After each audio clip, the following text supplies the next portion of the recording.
All right, continuing from where we left off, I am going to go ahead and spray with my handy dandy spray bottle, followed by these crushed eggshells. I'm going to add some of those in, not all of it. And then I plan to cover it over the top with a burlap sack. So all of these things, the water just helps with the moisture level in the bin. I want an optimal moisture level. And one of the things to keep in mind is that the more moist your bin is, obviously you don't want it sopping wet, but a moist bin also provides optimal conditions for reproduction among the worms. So you don't want it to dry out too much. It's very important for them to be able to breathe effectively. So I do want to manage the moisture by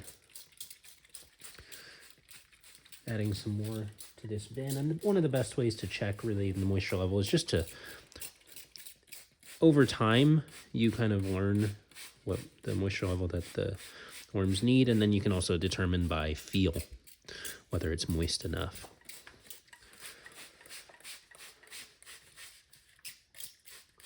It's also very important because the worms consume microbes, and if your bin dries out too much, then that's harmful to the microbes. That does not provide them an optimal environment, which in turn causes the worms to suffer. So all important considerations to keep in mind as you're managing your bin and managing the moisture levels therein. I'm just gonna turn it a little bit, moisten that as well.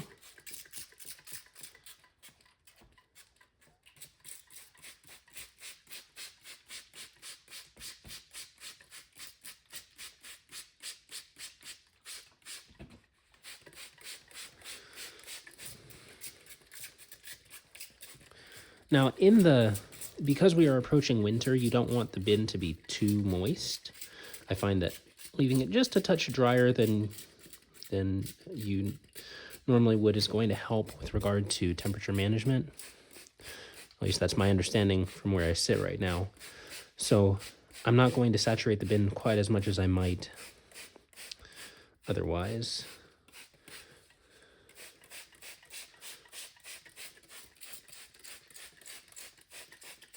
And I think that principle may also apply in the summer. Just with temperature extremes, you don't want the bin too moist.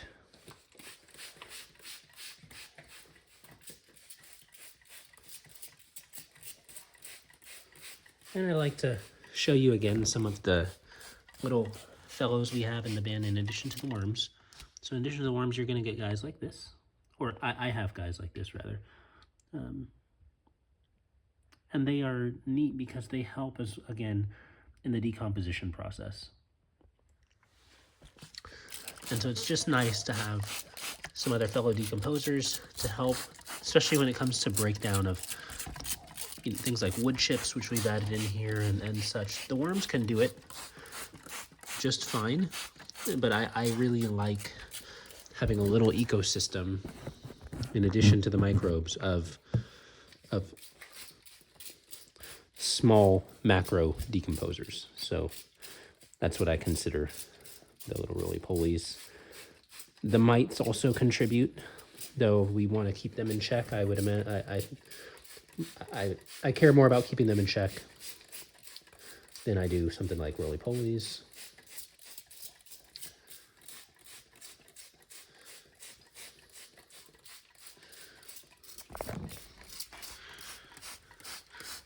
If you are doing a bin and you are trying to breed worms, which is considered vermiculture as opposed to vermicomposting, then you want your bin to actually be more moist than you would in a vermicomposting setup. So the real difference between vermiculture and vermicomposting is what your priority is. Your priority as far as output. If you're doing vermiculture, your priority of output is more worms. And if you're doing vermicomposting, your priority is more compost, more worm castings, and often is breaking down the organic materials that you're adding in. So just depending on what you're doing, that will also help determine what moisture level you decide is optimal. So the watering, I think, is thorough enough. As you can tell, I just do a surface watering. I find that to be sufficient. And then I'm just going to top that with a nice helping of these ground eggshells. And I just use a household coffee grinder. And the eggshells that we gather in our home are more than sufficient to provide me with an abundance of crushed eggshell. I'm going to do a double helping. And I find that these really do... The last time we did this, they were gone in fairly short order, so yeah, why not just go for 3? So I'm going to make it 3 helpings of eggshell. I usually bake mine for just a little bit to get them nice and brittle. And it also helps with, in the cases where the eggshell also has some egg residue on it. Maybe I'm making scrambled eggs or something like that. So I get the eggshells with the residue, collect them, then I bake them in the oven for a short time, usually on a low heat, until they're all nice and brittle. And then I toss them into the little grinder, the coffee grinder, and that about does it.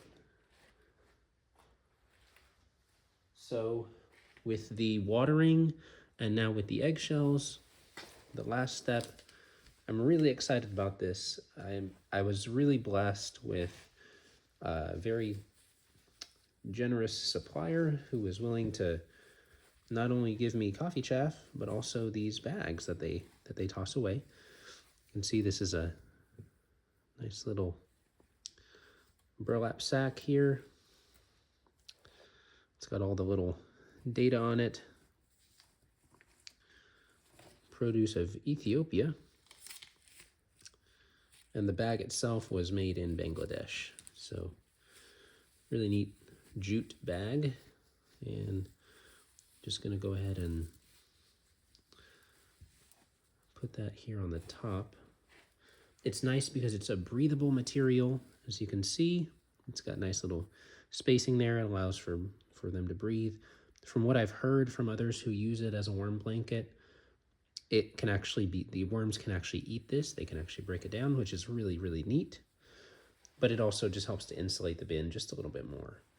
So we know that colder temperatures are coming, so I thought I might as well give this a go. So I'm trying all kinds of new things with this bin. I've never used coffee chaff in the bin before, and so far it's going pretty well. I actually really like it. I feel like it provides an airiness and a fluffiness to things. Yeah, I'm just gonna put that right there. I might also moisten that down. I don't want it to dry out the bin.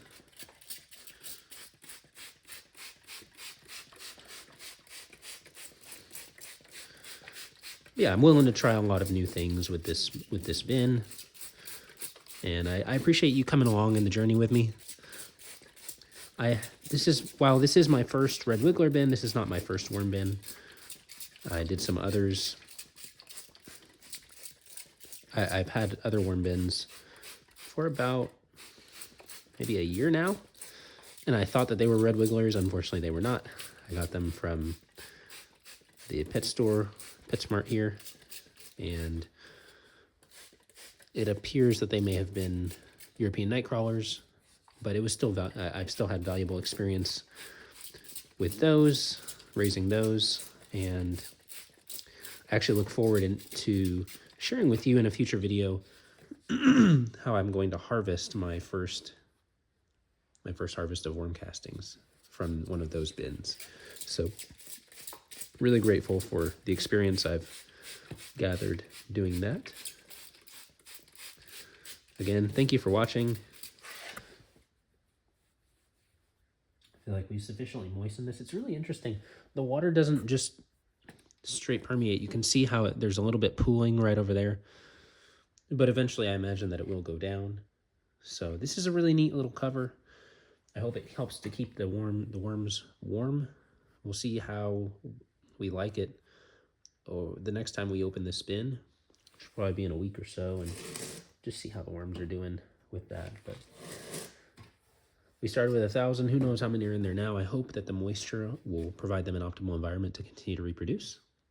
And I'm really looking forward to the hope of being able to actually take some from this bin and start a new one. So I hope you'll see me in that journey as well. Thank you for watching, and we'll catch you in the next one. Bye.